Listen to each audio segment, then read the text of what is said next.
ओम जी Mundell, जिसका नाम पूरे देश के अंदर भजनों से लेकर इनके कई परिचय है। एक परिचय भजन सम्राट के रूप में, तो दूसरा परिचय चुटकुले सुनाते हैं। और लेकिन जिस तरीके से पिछले कुछ महीनों से सोशल मीडिया पर गौ माता को राष्ट्रीय माता घोषित करने के लिए एक मुहिम चलाई है, जिसके लिए देश भर में अलग अलग जगहों पर जागरण जाकर और गौ माता के प्रति लोगों के भाव जगा रहे हैं। किस तरीके से हम इनकी ज़िंदगी के जो ऐसे पहलू जिसके बारे में शायद बहुत से लोग नहीं जानते, क्योंकि आज के टाइम में करोड़ों की तादाद में इनके फ़ैन हैं, फ़ैन फॉलोइंग है, तो किस तरीके से। अच्छा ओम जी, सबसे पहले तो हम ये जानना चाहेंगे हमारे दर्शकों के लिए कि आप कहाँ के रहने वाले हो, आपके परिवार में कहाँ हैं, कहाँ पढ़ाई हुई, कौन सा गाँव है और किस परिवार से आते हैं आप? जी नमस्कार। सबसे पहले सबको जय गौ माता की, जय श्री राम, जय हिंद, जय भारत। मैं ओम प्रकाश मुंडेल, छोटा सा गांव पाली जिला जेतान तहसील डिगरना गांव। मैं किसान परिवार से, पिताजी खेती का काम करते हैं और मैं भी बाकी समय में खेती का काम ही करता हूं। और जहाँ तक मुझे समय मिलता है मैं टोटल गौ माता के साथ ही बिताता हूं और ज़्यादातर समय मेरा खेती में बीता है। जी। संगीत के साथ प्रेम कैसे स्टार्ट हुआ? जी, मैं जब बचपन में था, 1.5 साल का था, मम्मी जी दुनिया छोड़ के चले गए, तो मैंने माँ का प्यार नहीं देखा। उस समय मुझे लगा कि मुझे माँ की सेवा करनी है। उस समय जब समझ में आया कि माँ, तो मैंने माँ को देखा नहीं। तो मुझे आर्मी में जाने का मुझे बहुत बड़ा शौक़ था कि मैं भारतीय सेना में जाऊँ और भारत माता की सेवा करूँ, लेकिन किसी कारणवश मैं भारतीय सेना में नहीं जा सका। तो उस समय मैंने गौ माता को चुन लिया कि मुझे अब गौ माता की सेवा करनी है। जी। अच्छा, फिर आपका सफ़र कैसे शुरू हुआ? कैसे आपने जागरण देना स्टार्ट किया? फिर उसके बाद में किस तरीके से आपने गौ माता को लेकर अभियान क्यों शुरू किया? ऐसा कोई ख़ास वजह जिसे आपको लगता हो कि आपने, क्योंकि एक बहुत बड़ा मुद्दा उठाया है देश के लिए। जी, गाने का मुझे बचपन से शौक़ है। वैसे जब लगभग मैं 10 साल की उम्र का था तब गाना शुरू कर दिया था। गाँव की छोटी मोटी जागरण में जाता था मैं। लेकिन जब से बड़े मंच पर चढ़ा हूँ तो मैंने एक उद्देश्य बनाया है, क्यों ना मैं गौ माता के लिए कुछ करूँ, मेरी माँ के लिए कुछ करूं। गाओ विश्व से माता, गाय विश्व की माता है, माता थी और माता रहेगी। इसलिए गौ माता को जब रोडों पर घूमते देखते हैं, एक्सीडेंटल होते देखते हैं, गौशाला में काफ़ी गौशालों में गौ माता की स्थितियाँ नाजुक है।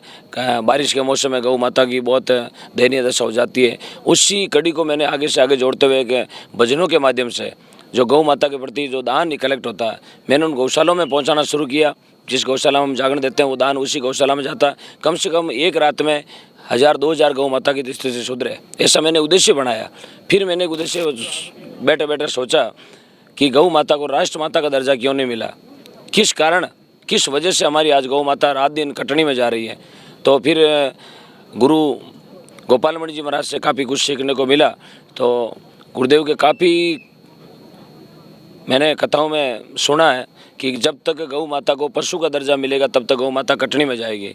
तो हमने एक नियम बनाया, उद्देश्य बनाया, एक मुहिम चलाई कि यदि पशु है तो पशु तो कटनी में जाएगा, तो उसको राष्ट्र माता का दर्जा दे दिया जाएगा ताकि गौ माता कटनी में नहीं जाएगी। इसलिए हमने ये 2 सालों से एक बहुत बड़ा मुहिम चलाई है कि गौ माता को राष्ट्र माता का दर्जा मिलना चाहिए, क्योंकि राष्ट्र माता का दर्जा जब तक नहीं मिलेगा तब तक हमारी गौ माता इसी तरह रोडों पर रहेगी, इसी तरह एक्सीडेंट होता रहेगा और गौ माता की इसी तरह मृत्यु होती रहेगी, गौ माता कटनी में जाएगी। तो हमने 7 नवंबर का दिन चयन किया कि 7 नवंबर 2021 को दिल्ली में बहुत बड़ा गौ क्रांति आंदोलन करेंगे, जिसमें सरकार को गाय को राष्ट्र माता घोषित करनी पड़ेगी। उत्तराखंड सरकार ने कर दिया और बहुत बहुत धन्यवाद देता हूँ उत्तराखंड सरकार को, धन्यवाद देता हूँ इलाहाबाद कोर्ट को, प्रणाम करता हूँ। उन्होंने गौ माता का ये मुद्दा उठाया कि गौ माता को राष्ट्र माता का दर्जा दिया जाए। जी। अच्छा ओम जी, एक चीज़ बताइए कि आमतौर पर जागरण होती है तो उसमें किस तरीके के भजन गाना आप पसंद करते हैं, खास तौर से गौ सेवा से? इसके अलावा भी आप देशभक्ति की भी काफ़ी आपको बड़ा इंटरेस्ट है इन सब?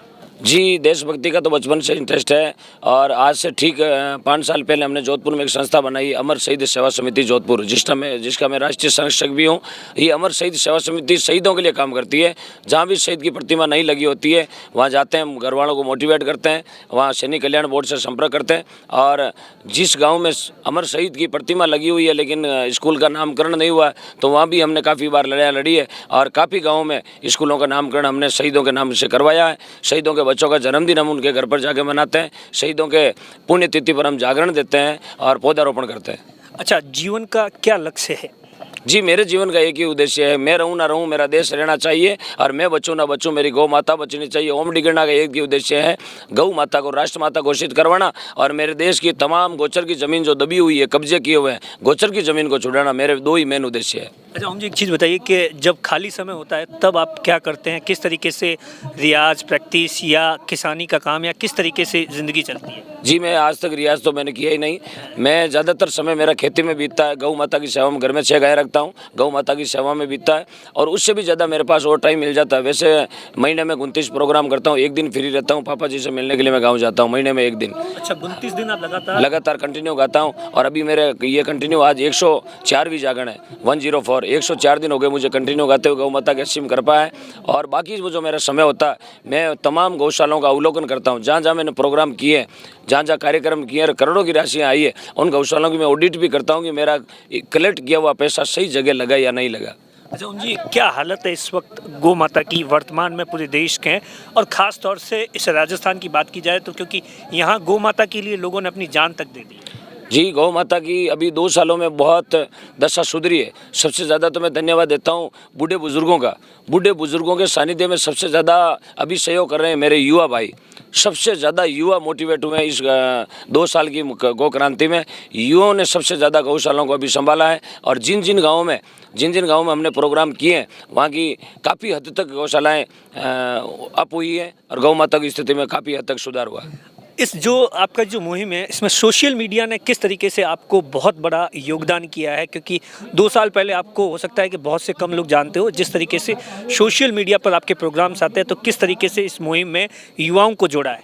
जी, धन्यवाद देता हूँ मैं सोशल मीडिया को। सोशल मीडिया ने हमारा बहुत सपोर्ट किया। 100 में से 101 नंबर दें तो भी कम है। सोशल मीडिया का विशेष सहयोग रहा है और आज से 3 साल पहले ओम डिगणा को केवल छोटे मोटे नज़दीकी गाँव में जाना जाता था, लेकिन आज मैं बहुत बहुत धन्यवाद देता हूँ सोशल मीडिया को, पूरे चैनलों को। ईटीवी राजस्थान वाले भी हमारे पास आए, आज तक वाले पधारे, आपका भी बहुत बहुत धन्यवाद। क्योंकि मुझे पता मारवाड़ एक्सप्रेस ने हमारा इंटरव्यू लिया था चेतन, तो सोशल मीडिया का विशेष सहयोग रहा है और रहेगा। और मैं तो मेरे लेफ्ट हैंड मानता हूँ सोशल मीडिया को कि सोशल मीडिया के सहयोग से ही ये आवाज़ दिल्ली तक जाएगी और 7 नवंबर को मेरी गौ माता को राष्ट्र माता घोषित करवाने में अहम भूमिका रहेगी सोशल मीडिया की। ओम जी, आप अपनी ज़िंदगी के सफल के पीछे किसे मानते हैं? इस ज़िंदगी के सफल के पीछे किससे और आपके राज क्या है?